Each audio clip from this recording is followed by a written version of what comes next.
All right, YouTube, Ridgeside K9, Ridgeside Farm. First off, I'll get some dog videos back up. I got a lot of things in the works right now. But right now I'm kind of focusing on the farm side of this. So just had some work done. It's halfway complete. There's still quite a bit of touch up that has to be done, but this retaining wall here needs new caps on the top.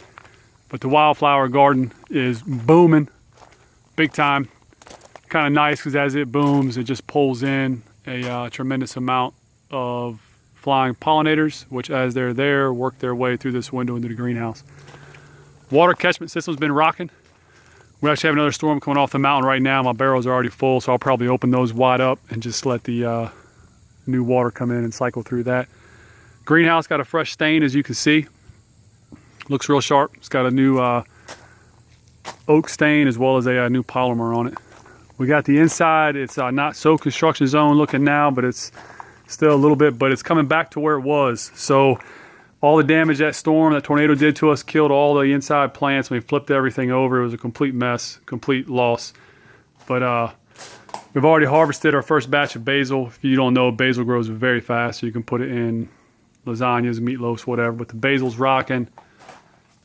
Everything's coming up. There's obviously some pepper plant right there. These all have fresh seed in them. And then over here is kind of my pepper area.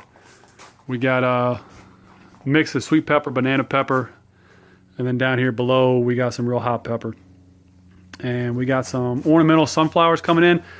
These are small sunflowers. You only get about 5.5 feet, but they produce a lot of sunflowers off the head, so they're good for a greenhouse. They don't take a lot and they do good. However, all this is not really what I wanted to show you. That's just a quick update back on the greenhouse. What I really want to show you, which is now complete to the degree, there's still some touch-up work on this as well, but it is the chicken coop, which is up, and it's got some new occupants. So this was a custom build.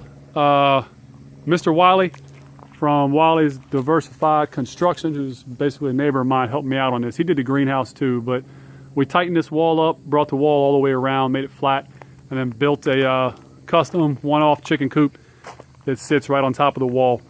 Underneath the coop is about 4 foot of gravel, which will make cleaning the chicken coop very easy, because I can just hose it down with water on the inside and let the water basically wash all the poop and just seep down through the gravel.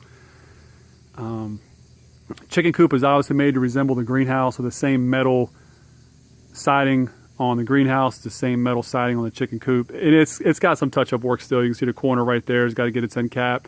It's got to finish the metal going around. But I got excited to put the birds in early.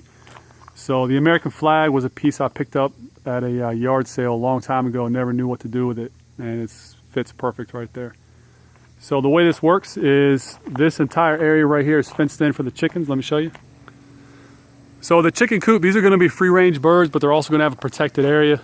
Obviously, we have a lot of dogs here, so the chickens need to be inside a protected area as much as possible. But it's about 25 yards, give or take a little bit, wide. And it's 4-bar fence with interior wire with a low bar to stop diggers, the foxes and coyotes. This whole inner portion right here, these are all walnut trees and a wild cherry tree. So they'll be dropping walnuts and cherries throughout the year. And there's a lot of growth in here. I'm not ever going to cut this again. I'll let the chickens just kind of deal with it.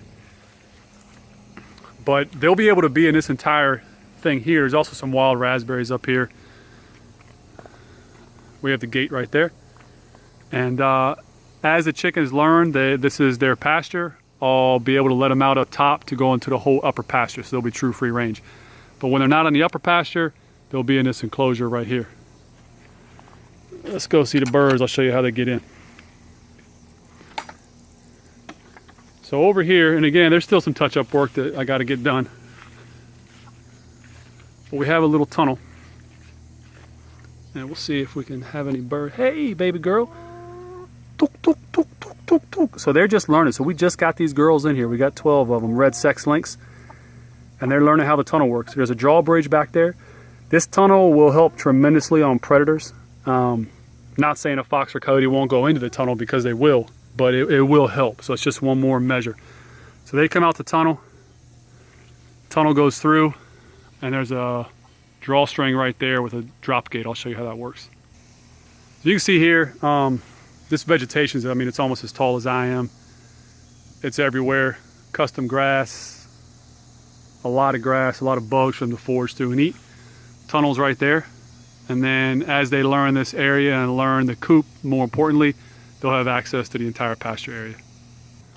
All right, now we'll go over this coop real quick. So basically, here's my drawbridge. Hooks up to that. It's actually an old lap pull down wire. It just creates a tension bridge, so when it's down, the bridge goes up, and when it's up, the bridge goes down. So here's the laying box, and I've got pine shavings. I just haven't put them in here yet. I'll get some pine shavings to put in. But it's got 4 boxes here. The nice part about that, and the way I designed it, is so that from the house, I'm only about 15 steps away. And I can just walk up, nice and easy, no matter what time of year it is, step, open, grab the eggs, and go back inside. Here's a little portal. If I want to put some food in, a little special treat, whatever, it can go in here. Hey, girls. Yeah, my baby girls, my new girls. That closes up. We got a little ventilation window here. Obviously, I'll get like a different step ladder. This is kind of ghetto looking, but it's all I got right now. Okay, so this is the back side of the coop. See, Mr. Wally does a real beautiful job here. I mean, this is all done right here on the job site. And there's still some more work to be done. Kind of preempted this, but this goes up and down. This is my top vent. Latches in there. Comes down. And I can service the girls with this door here. So they're doing well. It's they're just hanging. So they just arrived. So I literally just went to the farm and picked them up to the Bluemont store. Bought 12 of them. And they'll see how they do. We're going to experiment here, see what they like the best for the roosts, see how they need to do.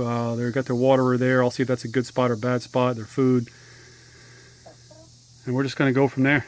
Kind of exciting. And that's it. So greenhouse is back up and running. Chicken coop is almost complete. We got birds on deck. And we'll keep you updated. See how this goes.